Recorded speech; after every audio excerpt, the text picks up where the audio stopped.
សូមស្វាគមន៍មកកាន់វីដេអូរបស់ខ្ញុំបាទនៅក្នុងវីដេអូនេះខ្ញុំលើកយក clear ជាភាសាអង់គ្លេសមកបង្ហាញមួយទៀតបាទហើយជា English idiom ឬក៏ idiomatic expression បាទក្នុងវីដេអូនេះខ្ញុំលើកយក clear មួយគេនិយាយថា to be in charge of clear នេះមានន័យថាចាត់ចែងរៀបចំឬក៏ទទួលបន្ទុកមើលការខុសត្រូវវាមានន័យស្មើនឹងពាក្យថា to manage ឬក៏ be responsible for បើឧទាហរណ៍ for example Dara is in charge of the office while Mr. Suwan is away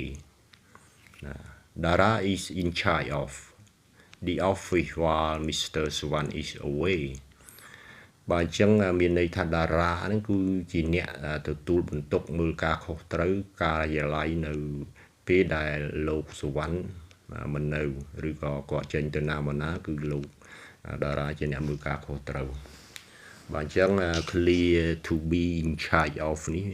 មានន័យថា to be responsible for ឬក៏ to manage to be in charge ofមានន័យថាចាត់ចែងបាទរៀបចំឬក៏ទទួលបន្ទុកមើលការខុសត្រូវនៅក្នុងវីដេអូនេះយើងរៀនមួយ clear ហ្នឹងទេបាទសូមអរគុណបងប្អូនច្រើនបាទ thank you very much